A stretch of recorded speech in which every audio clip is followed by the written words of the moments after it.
ಗೆಳತಿಯು ಸೊಸೆ ಒಡತಿಯು ಸೊಸೆ ಮನೆಯ ಬೆಳಗುವ ದೀಪ ಹೊಸ ಚಿಗುರನು ಹಸಿರಾಗಿಸೋ ಸೊಸೆ ತಾಯ ಎರಡನೇ ರೂಪ ಸೇರನೊದ್ದು ಮನೆಯ ಸೇರುವ ಸೋರದಂತೆ ಸೂರು ಕಾಯುವ ಬಂಧಗಳಿಗೆ ಬಣ್ಣ ತೀಡುವ ಕನಸುಗಳಿಗೆ ಕಣ್ಣ ನೀಡುವ ಸೊಸೆ ಸೊಸೆ ಸೊಸೆ ಸೊಸೆ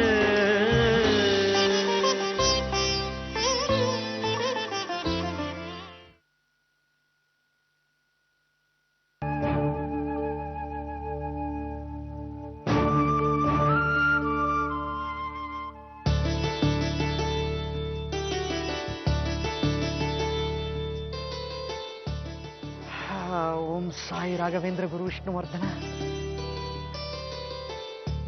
ಕೀರ್ತಿ ಅವರೇ, ಈ ನಮ್ಮ ತಾಯಿ ಅಂದ್ರೆ ದೇವರು ಸಿಕ್ಕಾಪಟ್ಟೆ ಪವರ್ಫುಲ್ಲು. ಭಕ್ತಿಯಿಂದ ಕೈ ಮುಗಿದ್ರೆ ನೀವು ಕೇಳಿದ್ದನ್ನು ಕೊಡ್ತಾಳೆ. ಇರಿ, ನಾನು ಈ ಬ್ಯಾಗ್ಗಳನ್ನ ಲಾಕರ್ ರೂಮಲ್ಲಿ ಇಟ್ಟು ಅರ್ಚನೆ ಚೀಟಿ ತಗೊಂಡ್ಬರ್ತೀನಿ. ಅಷ್ಟರಲ್ಲಿ ನೀವು ದೇವ್ರ ಹತ್ರ ಏನು ಕೇಳಬೇಕು ಅನ್ನೋದನ್ನ ಕನ್ಫರ್ಮ್ ಮಾಡ್ಕೊಳ್ಳಿ. ಬರ್ತೀನಿ.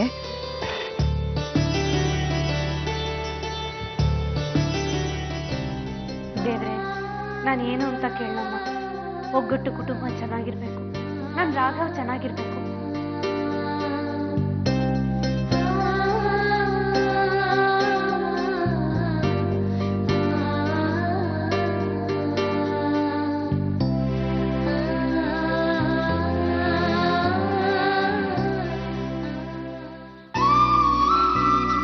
ಸಾಯಿ ರಾಘವೇಂದ್ರ ಗುರು ವಿಷ್ಣುವರ್ಧನ.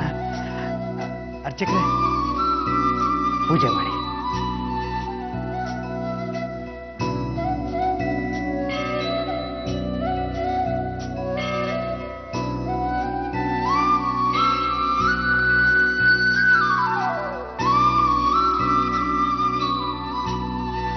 ತಗೊಳ್ಳಿ.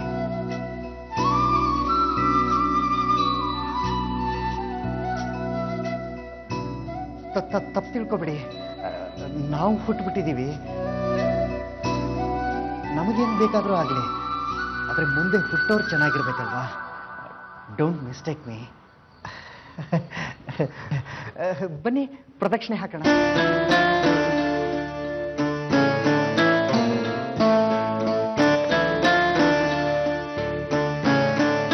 ದೇವ್ರೆ, ಒಟ್ನಲ್ಲಿ ನನ್ನ ಕೀರ್ತಿಯವ್ರ ಮುಖದಲ್ಲಿ ನಗು ಕೊಟ್ಟಿಯಲ್ಲಪ್ಪ, ಅಷ್ಟು ಸಾಕು. ಓಂ ಸಾಯಿ ರಾಘವೇಂದ್ರ ಗುರು ವಿಷ್ಣುವರ್ಧನ.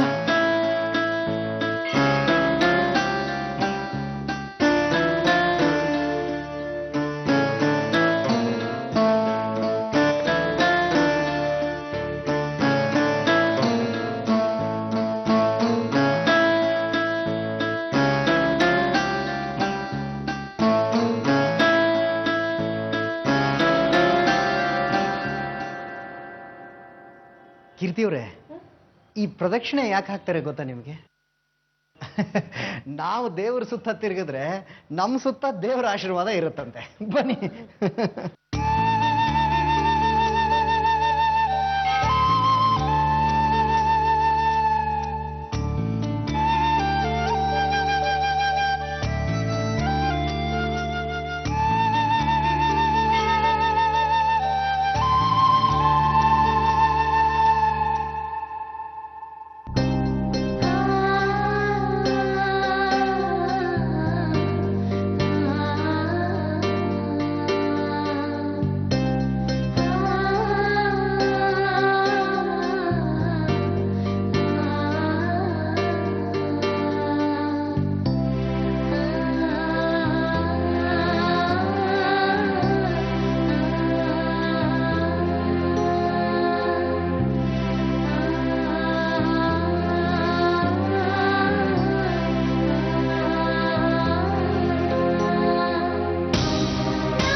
ಎಲ್ಲ ಗೊತ್ತಿರೋ ನಿನಗೆ ನಾನು ಏನು ಅಂತ ಕೇಳಮ್ಮ.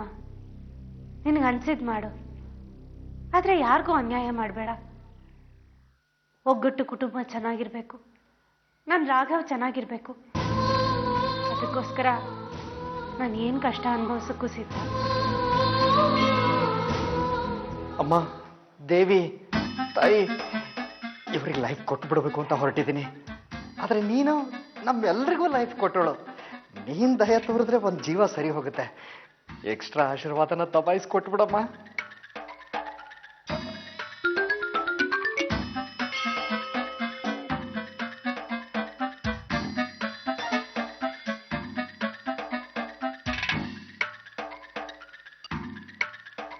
ಕೀರ್ತಿಯವ್ರೆ, ಒಳ್ಳೆ ಮನಸ್ಸಿರೋವ್ರ ಕೋರಿಕೆನ ಆ ದೇವ್ರು ಈಡೇರಿಸ್ತಾನೆ. ಹೋಗಲ್ವಾ?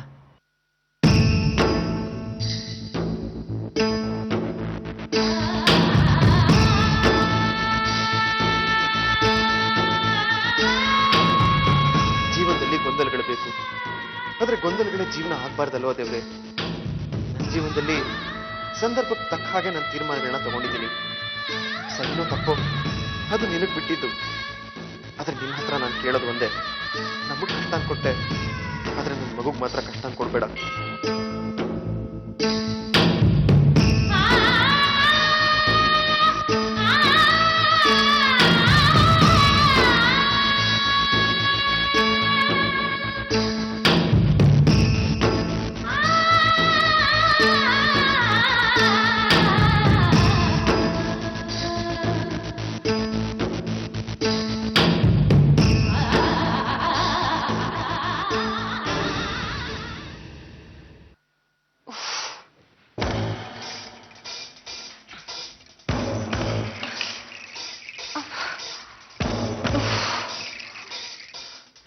ಸಣ್ಣದಾಗಿ ಹೊಟ್ಟೆ ಇದೆ ಅಂತ ಬಟ್ಟೆ ಕಟ್ಕೊಂಡು ನಾಟಕ ಆಡೋ ಕಷ್ಟ ಯಾರಿಗೂ ಬೇಡ ಅಪ್ಪ.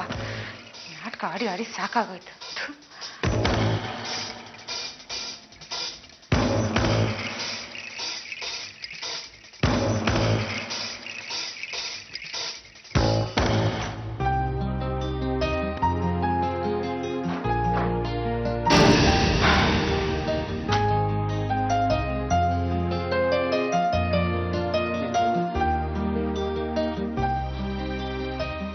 ಹೇಳು ಗಾಯತ್ರಿ. ಅಯ್ಯಯ್ಯೋ, ಒಳ್ಳೆ ಟೈಮಲ್ಲಿ ವಕ್ರಿಸ್ಕೊಂಡಲ್ಲ. ಹೊಟ್ಟೆ ಕಟ್ಟೋ ಬಟ್ಟೆ ಬೇರೆ ಹೊರಗಡೆನೆ ಇದೆ. ಏನ್ ಮಾಡೋದು? ಬೇಗ ಬಾ. ಬಂದೆ.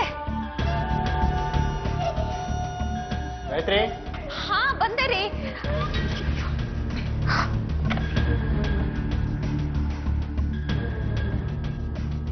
ಗಾಯತ್ರಿ, ಬೇಗ ಬಾ. ಓ, ಬಂದೆ.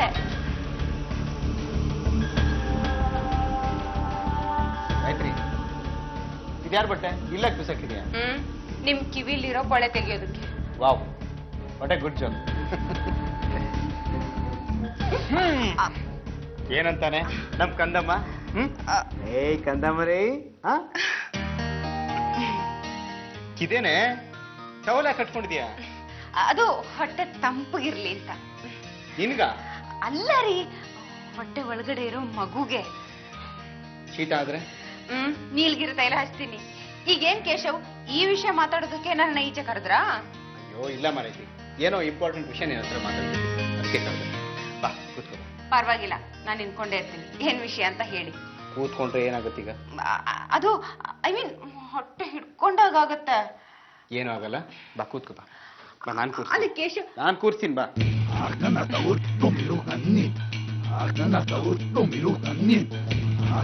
ಕೂತ್ಕೋ.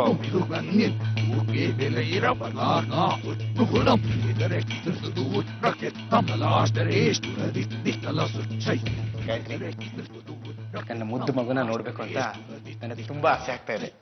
ಏಯ್ ಕಂದಮ್ಮ, ಪ್ಲೀಸ್ ಕೇಶವ್, ನಿಮ್ಮ ಆಸೆನ ಒಂದಿಷ್ಟು ದಿನ ಕಂಟ್ರೋಲ್ ಮಾಡ್ಕೊಳ್ಳಿ. ನಿಮ್ಮ ಆಸೆಗೆ ಬೇಗ ಡೆಲಿವರಿ ಆಗ್ಬಿಟ್ರೆ ತೊಂದ್ರೆ ಆಗೋದು ಮಗುಗೆ.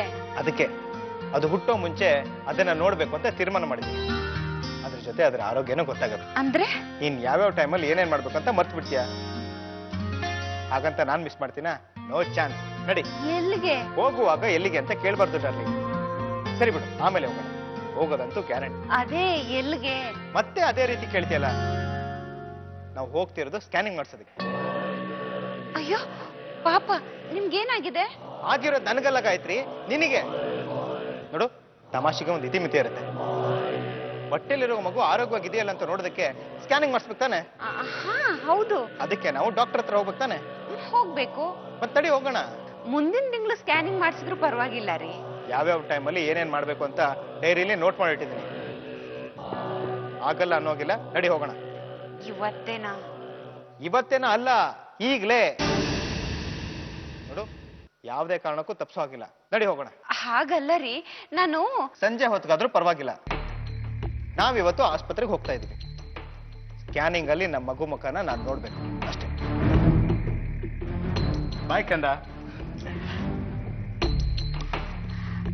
ಅಯ್ಯೋ ದೇವ್ರೆ, ಇಲ್ದೇ ಇರೋ ಮಗುನ ಸ್ಕ್ಯಾನಿಂಗ್ ನಲ್ಲಿ ಇವನಿಗೆ ಹೇಗಪ್ಪ ತೋರ್ಸೋದು?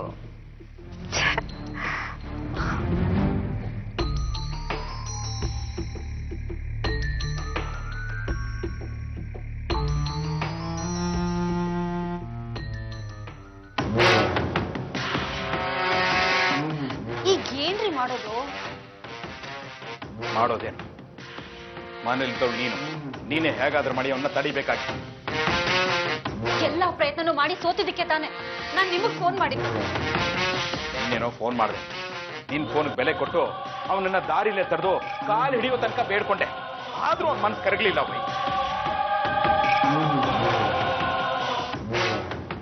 ವೈ ಅಲ್ಲ, ಇದ್ದಕ್ಕಿದ್ದ ಹಾಗೆ ಅರ್ಕೆ ತೀರ್ಸೋ ಐಡಿಯಾನ ಅವ್ನ ಮನ್ಸಿಗೆ ನೆಟ್ಟವ್ರು ಯಾರು? ಏನೂ ಅರ್ಥ ಆಗ್ತಿಲ್ದೆ. ಒಂದ್ಸತಿ ಹರಕೆ ಹೊತ್ಕೊಂಡ್ಮೇಲೆ ಅದನ್ನ ಮುಗಿಸೋ ತನಕ ಮನೆಗೆ ವಾಪಸ್ ಬರೋ ಹಾಗಿಲ್ಲ. ಈ ಗುಡ್ಡ ಸಂಪ್ರದಾಯ ನಂಬ್ಕೊಂಡೆ ನಮ್ಮ ಜನ ಹಾಳಾಗಿ ಹೋಗ್ತಿರೋದು. ಅದನ್ನೇ ಬೈಕೊಂಡು ಈ ಕಾಲ ಕಳೀತಿರೋ ಅಥವಾ ಏನಾದ್ರೂ ಮಾಡ್ತಿರೋ? ಮಾಡ್ತೀನಿ, ಮಾಡ್ಲೇಬೇಕು. ಏನು ಮಾಡದೆ ಹೋದ್ರೆ ನಮ್ಮ ಮಗಳ ಜೀವನ ಹಾಳಾಗಿ ಹೋಗುತ್ತೆ. ಬೈ, ಸಂಬಂಧಗಳನ್ನ ಬೆಸೆಯೋಕೆ ಕರುಣೆ ಬೇಕಾಗಿರೋಲ್ಲ, ಕ್ರಿಮಿನಲ್ ಐಡಿಯಾ ಬೇಕಾಗುತ್ತೆ. ಎಲ್ಲ ನಿನಗೆ ಅರ್ಥ ಆಗಲ್ಲ, ನಾನೇ ಮ್ಯಾನೇಜ್ ಮಾಡ್ತೀನಿ. ಅಕ್ಕ ಅಕ್ಕ ಅಕ್ಕ ಅಕ್ಕ ಇಲ್ಲಿದ್ದೀನಿ. ಅಕ್ಕ, ಇಲ್ಲಿದ್ರ? ಯಾಕೆ ಯಾಕೆ ಯಾಕೆ ಇಷ್ಟೊಂದು ಗಾಬರಿ ಆಗಿದ್ದೀರಾ? ಏನಾಯ್ತು? ಏನಕ್ಕ, ಹಿರಿಯರಾದ ನೀವೇ ನಮ್ ಕೈ ಬಿಟ್ರೆ ನಾವ್ ಯಾವ ದೇವ್ರನ್ನ ಬೇಡ್ಕೊಳಕ್ಕಾಗತ್ತೆ? ಯಾವ ಹಾಳು ಬಾವಿಗೆ ಬಿದ್ದು ಸಾಯೋಕಾಗತ್ತೆ? ಚಿಚೆ ಬಿಡ್ತು ಅನ್ನಿ, ಯಾಕೆ ಹೀಗೆಲ್ಲ ಮಾತಾಡ್ತಾ ಇದ್ದೀರಾ? ಮಾತಾಡ್ಲೇಬೇಕಕ್ಕ, ಮಾತಾಡ್ಲೇಬೇಕು. ಹೆಣ್ಣು ಹೆತ್ತೋರ್ ಕಷ್ಟ ನಿಮಗೆ ಗೊತ್ತಾಗಲ್ಲಕ್ಕ. ನೀವ್ ಹೆತ್ತಿರೋದು ಗಂಡನ್ನ. ನೋಡಿ, ಹೆಣ್ಣು ಮೈ ನೆರೆದ್ರೆ ಒಂದ್ ಸಮಸ್ಯೆ, ಮೈ ನೆರೆದೇ ಇದ್ರೆ ಇನ್ನೊಂದ್ ಸಮಸ್ಯೆ. ಹೆಣ್ಣು ಮದುವೆ ಆದ್ರೆ ಒಂದ್ ಸಮಸ್ಯೆ, ಮದುವೆ ಆಗದೆ ಇದ್ರೆ ಇನ್ನೊಂದ್ ಸಮಸ್ಯೆ. ಮದುವೆ ಆಗಿ ತವ್ರ ಮನೆ ಬಿಟ್ಟು ಅತ್ತೆ ಮನೆಗೆ ಹೋಗಿ ಜಗಳ ಮಾಡ್ಕೊಂಡ್ರೆ ಒಂದ್ ಸಮಸ್ಯೆ, ವಾಪಸ್ ತವ್ರ ಮನೆಗೆ ಬಂದ್ರೆ ಇನ್ನೊಂದ್ ಸಮಸ್ಯೆ. ಒಟ್ನಲ್ಲಿ ಹೆಣ್ಣು ಹೆತ್ತವ್ರು ಜೀವ ಇರೋ ತನಕ ಅವ್ಳು ಯಾವ ಸಮಸ್ಯೆನ ಹೊತ್ಕೊಂಡ್ ಬರ್ತಾಳು ಅಂತ ಬಾಯಿ ಬಿಟ್ಕೊಂಡು ಕಾಯ್ತಾನೇ ಇರ್ಬೇಕು. ಬಾಲಣ್ಣ, ವಸುಧಾ ನಿಮಗ್ ಮಾತ್ರ ಮಗಳಲ್ಲ, ಅವಳು ಈ ಮನೆಗೂ ಮಗಳಿದ್ದ ಹಾಗೆ. ಅವಳು ಭವಿಷ್ಯದ ಬಗ್ಗೆ ಚಿಂತೆ ಮಾಡೋದನ್ನ ಬಿಟ್ಬಿಡಿ. ಅಯ್ಯೋ, ಹಾಗಂತ ನೀವು 1000 ಸರ್ತಿ ಹೇಳಿದ್ರು ಮನಸ್ಸಿನ ತಲ್ಲಣ ಕೇಳ್ಬೇಕಕ್ಕ. ಕೇಳಲ್ಲ. ಒಳಗೆ ಬಟ್ಟೆ ಹಿಂಡದಾಗಿ ಹಿಂಡಿ ಕಸಕಿ ಒಳಗ್ ಹಾಕ್ಬಿಡುತ್ತೆ. ಅಕ್ಕ, ಈ ಸಮಸ್ಯೆಗೆ ನೀವೇ ಏನಾದ್ರೂ ಪರಿಹಾರ ಕಂಡ್ಕೊಳ್ಬೇಕು. ನಿಮ್ ಕಾಲಕ್ಕೆ ಬಿದ್ದು ಕೇಳ್ಕೊತೀನಿ. ಅಯ್ಯೋ, ಎಂತ ಕೆಲಸ ಮಾಡ್ತಿದ್ದೀರಾ ನೀವು? ಎದ್ದೇಳಿ ಎದ್ದೇಳಿ, ನೀವು ಮುಂದೆ ಎದ್ದೇಳಿ. ಏನ್ ನೀವು? ರಾಘವ ದೇವಸ್ಥಾನದಿಂದ ಬಂದ ತಕ್ಷಣ ಮೊದಲು ಪ್ರಸ್ತಾಪ ಮಾಡೋದೇ ವಸುಧಾ ಮತ್ತು ರಾಘವನ್ ಮದ್ವೆ ವಿಷಯ ಆಯ್ತಾ? ಅಲ್ಲಿ ತನಕ ಕಾಯ್ತಾ ಕೂರುವಷ್ಟು ಸಹನೆ ನನಗಿಲ್ಲಕ್ಕ. ಒಂದ್ ಫೋನ್ ಮಾಡಿ, ಸಾಧ್ಯ ಆದ್ರೆ ದಿನಾ ಫೋನ್ ಮಾಡಿ ಇದೇ ವಿಷಯ ಹೇಳಿ. ಒಟ್ನಲ್ಲಿ ವಸುಧಾ ಅವ್ನ ಮದುವೆ ಆಗೋ ವಿಷಯ ಅವ್ನ ಕಿವಿ ಬಿಟ್ಟು ಹೋಗ್ಬಾರ್ದು ಅಷ್ಟೇ. ಸರಿ, ಮಾಡ್ತೀನಿ ಬಿಡಿ. ಮಾಡ್ತೀನಿ ಅನ್ನೋದಲ್ಲಕ್ಕ, ಈಗ್ಲೇ ಮಾಡಿ. ಅಲ್ಲ ಪಾಪ, ಅವನು ದೇವಸ್ಥಾನದ ಒಳಗಿರ್ತಾನೋ ಏನೋ. ಇಲ್ಲಿ ಬಿಡಿ ಅಕ್ಕ, ಎದ್ದು ಬರ್ತಾನೆ. ಅಲ್ಲೇ ಪರ್ಮನೆಂಟ್ ಆಗಿ ಸೆಟ್ಲ್ ಆಗೋ ವಯಸ್ಸಲ್ವಲ್ಲ. ಸರಿ.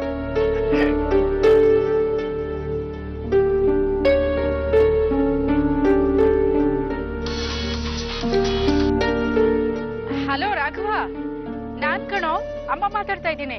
ಹಾ ಹೇಳಿಮ್ಮ. ದರ್ಶನ ಆಯ್ತೇನಪ್ಪ? ಆಯ್ತು, ಪೂಜೆನೂ ಮಾಡಿಸ್ದೆ. ಈಗ ದೇವಸ್ಥಾನದ ಮುಂದೆನೆ ಇದ್ದೀನಿ. ಒಳ್ಳೇದಾಯ್ತು ಬಿಡು. ದೇವ್ರು ಅನ್ನೋನು ಮನಸ್ಸಿನ ಆರೋಗ್ಯಕ್ಕೆ ಔಷಧಿ ಕೊಡೋದು ಡಾಕ್ಟ್ರು.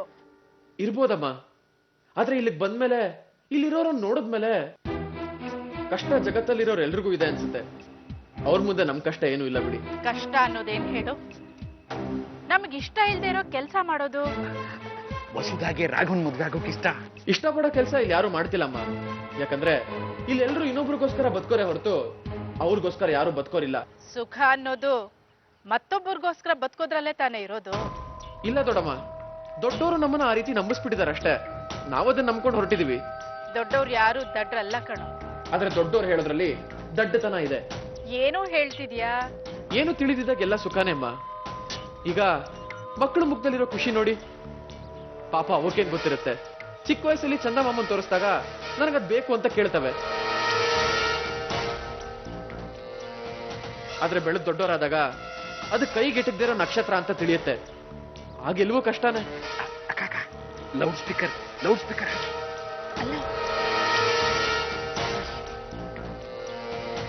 ತಿಳುವಳಿಕೆ ಅಂದ್ರೆ ಏನು ಗೊತ್ತಾ ದೊಡ್ಡಮ್ಮ? ಮುಖವಾಡ ಹಾಕೊಂಡು ಬದುಕೋದು. ಈಗ ನಾನು ಹೊಸದ ಬದುಕ್ತಿಲ್ವಾ ಹಾಗೆ. ಏ ಅದೆಲ್ಲ ಬಿಡು. ಈಗ ನೀನ್ ಯಾವಾಗ ಬರ್ತಿದ್ಯಾ ಹೇಳು? ಬರ್ತೀನಿ ಬಿಡಿಮ್ಮ, ಇಲ್ಲೊಂದ್ ಸ್ವಲ್ಪ ಆರಾಮಾಗಿದೆ. ಆದ್ರೆ ನೀನ್ ಬರೋ ತನಕ ಈ ಮನೆ ಮನಸ್ಸುಗಳು ನೀನೇನ್ ಹೇಳ್ತೀಯೋ ಅನ್ನೋದ್ರ ಬಗ್ಗೆನೆ ಕಾಯ್ತಾ ಇರುತ್ತೆ ಕಣೋ. ಹೇಳಿದ್ದೆಲ್ಲ ಹೇಳಿ ಮುಗ್ಸಾಗಿದೆ. ಮುಗ್ದಿರೋದು ಮಾತು, ಆಗ್ಬೇಕಾಗಿರೋದು ಶುಭ ಕಾರ್ಯ. ನೋಡ, ನೀನು ಒಂದ್ಸಲ ಹೂ ಅನ್ಬಿಡು. ನೀನ್ ಇಲ್ಲಿಗೆ ಬರೋಷ್ಟ್ರಲ್ಲಿ ನಿಶ್ಚಿತಾರ್ಥಕ್ಕೆ ನಾವೆಲ್ಲರೂ ರೆಡಿ ಮಾಡಿ ಇಟ್ಕೊಂಡಿರ್ತೀವಿ. ಹೇಳು ರಾಘವ, ನಿಶ್ಚಿತಾರ್ಥನ ಯಾವಾಗ ಇಟ್ಕೊಳ್ಳೋಣ? ಮದ್ವೆ ಬೇಕಾದ್ರೆ ಲೇಟಾಗಿ ಆಗ್ಲಿ. ಹಲೋ ರಾಘವ, ರಾಘವ ನಿನ್ನೆ ಕೇಳ್ತಾ ಇರೋದು, ಮಾತಾಡೋ. ಏನಾಯ್ತಕ್ಕ? ಫೋನ್ ಕಟ್ ಆಯ್ತು.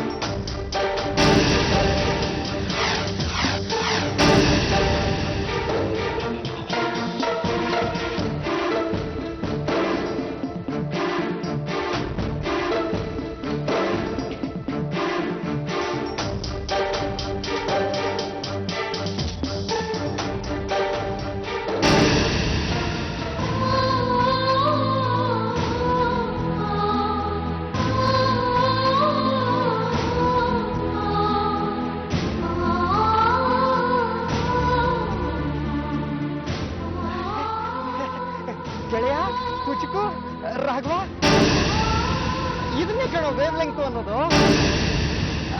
ನೀನ್ ಇದ್ದ ಕಡೆ ನಾನು ಅನ್ಕೊಂಡಿದ್ದೆ, ನಾನು ಇದ್ದ ಕಡೆ ನೀನು ಇರ್ತೀಯಲ್ಲೋ. ಹಿಂದಿನ ಜನ್ಮದಲ್ಲಿ ನಾನು ನೀನಾಗಿದ್ದೆ ಅನ್ಸುತ್ತೆ, ನೀನು ನಾನಾಗಿದ್ದೆ ಅನ್ಸುತ್ತೆ. ನಾವಿಬ್ರು ಕ್ಲೋಸ್ ಆಗಿದ್ವಿ. ಹಾಗಾಗಿ ಈ ಜನ್ಮದಲ್ಲಿ ನಾವಿಬ್ರು ಫ್ರೆಂಡ್ಸ್ ಆಗಿದ್ದೀವಿ. ಏ ರಾಘವ, ನಮ್ಮವ್ರು ಯಾಕಪ್ಪ ಹಾಗೆ ಗುರಾಯಿಸ್ತಿದೀಯಾ? ನಿನಗೆ ಗೊತ್ತಲ್ಲ ಆ ಕಚಡ ನನ್ನ ಮಗ, ಅವ್ರ ಗಂಡ ಇವ್ರಿಗೆ ಕೈ ಕೊಟ್ಬಿಟ್ಟ ಕಣೋ. ಅಲ್ಲೇ ಇದ್ರೆ ಅದೇ ಯೋಚನೆ ಕಾಡುತ್ತೆ ಅಂತ ದೇವರ ಸನ್ನಿಧಿಲಿ ಸ್ವಲ್ಪ ನೆಮ್ಮದಿ ಸಿಕ್ಲಿ ಅಂತ ಇಲ್ಲಿ ಕರ್ಕೊಂಡು ಬಂದ್ರೆ, ಇಲ್ಲಿಗೆ ಬಂದ್ರೆ ಈ ಜೀವ ಒಳಗಡೆ ಇರೋ ಜೀವ ಎಲ್ಲವೂ ನೆಮ್ಮದಿಯಾಗಿರುತ್ತೆ. ನೋಡಿದ್ರ ಕೀರ್ತಿ ಅವರೇ, ಕಂಪ್ನಿ ಲವಲವಿಕೆಯಿಂದ ಇರ್ಲಿ ಅಂತ ಆ ದೇವಿ ರಾಘವನ್ನು ಕರ್ಸ್ಕೊಂಡ್ಬಿಟ್ಲು. ಇನ್ ಈ ಟ್ರಿಪ್ ಜೀವನ್ ಪರ್ಯಂತ ಮರೆಯಕ್ಕಾಗಲ್ಲ ಬಿಡಿ. ನಿಮ್ ಹರಕೆ ತೀರ್ಸಕ್ಕೆ ಏನೇನ್ ಸಹಾಯ ಬೇಕೋ ಅದನ್ನ ನಾವಿಬ್ರು ಸೇರ್ಕೊಂಡು ಮಾಡ್ಬಿಡ್ತೀವಿ ಅಲ್ವೇನೋ ಕುಚಿಕು? ಹರಕೆನಾ? ಹೌದಪ್ಪ.